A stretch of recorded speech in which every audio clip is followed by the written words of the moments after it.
दोस्तों, आप सभी को जय मसीह की स्वागत करते हैं एक बार फिर मसीह फेथ यूट्यूब चैनल में। और आज हम पाम संडे को क्यों खजूरियों रविवार कहा जाता है इसके ऊपर चर्चा करेंगे और जानने का प्रयास करेंगे और साथ ही साथ अपने जीवन में कुछ सीखने का प्रयास करेंगे पवित्र बाइबल के पवित्र वचनों से। दोस्तों, अगर आप चैनल पर नए हैं तो आप चैनल को अगर अच्छा लगता है तो परमेश्वर की महिमा के लिए, परमेश्वर की ग्लोरी के लिए आप लाइक, कमेंट और सब्सक्राइब कर सकते हैं। दोस्तों, पाम संडे मसीह समाज के लिए बहुत ही इम्पोर्टेंट डे है, जिसको हम हिंदी में खजूरिया रविवार कहते हैं। इस रविवार के दिन क्या करते हैं और क्यों करते हैं और कैसे करते हैं, क्या किया जाता है, इन सारी बातों पे हम आसान शब्दों में, आसान भाषाओं में सीखने का प्रयास करेंगे।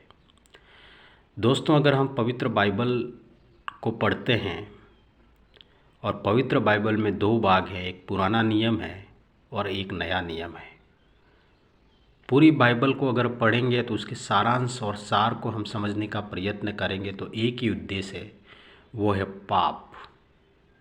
परमेश्वर ने दुनिया को बनाया है और परमेश्वर ने इंसान को बनाया है और इंसान पाप में गिर चुका और उस पाप को मिटाने के लिए ही प्रभु यीशु इस धरती पे आए।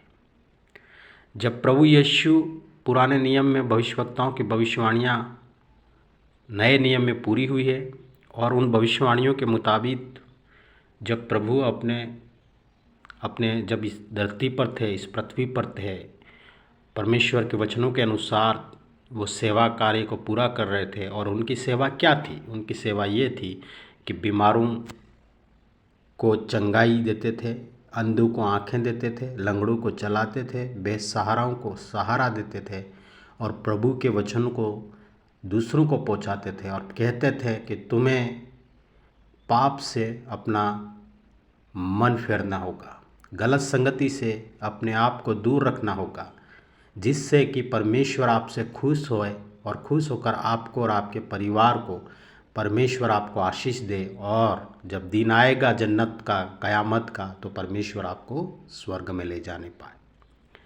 ये उनका संदेश था, ये उनका मैसेज था।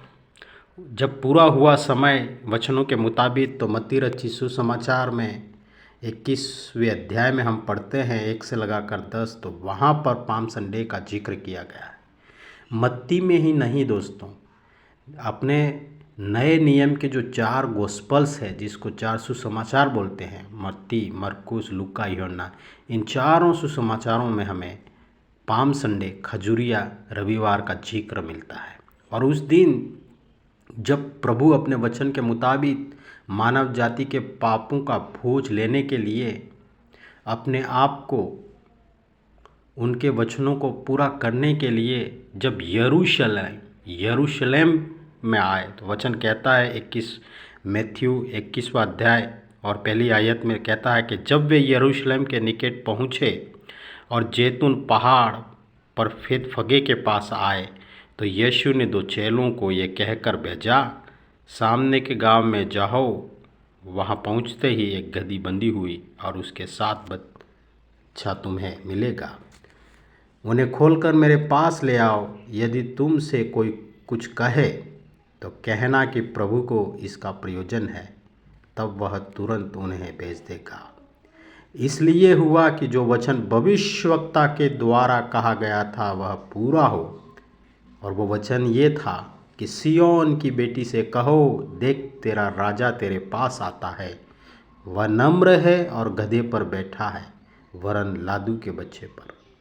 चेलों ने जाकर वैसा यीशु ने उनसे कहा था वैसा ही किया और गधी और बच्चों को लाकर उन पर अपने कपड़े डाले और वह उन पर बैठ गया।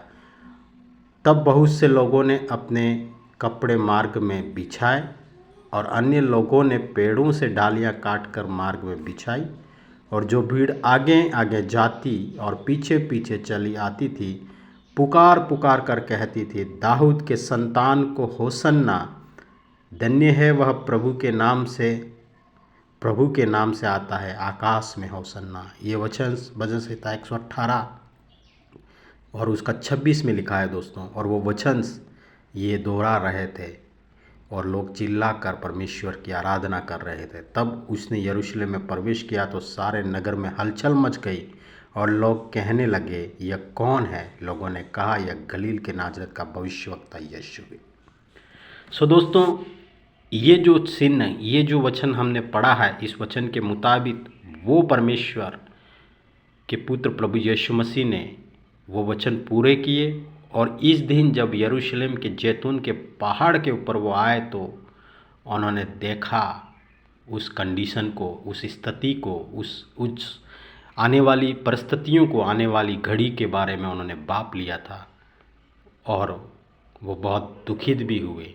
और यरूशलेम को देखकर वो रोए कि काश अगर ये लोग पाप से फिर जाते और पवित्रता का जीवन जीते, काश ये लोग मेरे वचनों के मुताबिक जीवन व्यतीत करते हैं, काश ये लोग परमेश्वर के चरणों में आते, काश ये लोग अपने आप को परमेश्वर की नज़रों में एग्जाम्पल के रूप में जीते, काश ये लोगों का मन परमेश्वर की ओर लगता।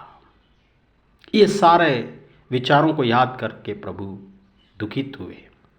दोस्तों, परमेश्वर का उद्देश्य है कि इंसान और परमेश्वर का रिश्ता एक बाप बेटे और बेटी के समान रहे, जिससे कि बेटों या बेटी की कुछ आवश्यकता है तो वो डायरेक्ट परमेश्वर जो अपने पिता से बात करे, और पिता को अगर कुछ कहना है तो बेटा और बेटी को जो चाहे वो कह सकते हैं, क्योंकि वो उनके बच्चे हैं। वही रिश्ता परमेश्वर चाहता है कि हर मानव जाति जो इस धरती पर है वो परमेश्वर के साथ जुड़े और परमेश्वर के नाम की महिमा करे, क्योंकि ये सारा आकाश और मंडल, सारा यूनिवर्सल जो भी हम देखते हैं इस दुनिया में, वो सब परमेश्वर ने बनाया है।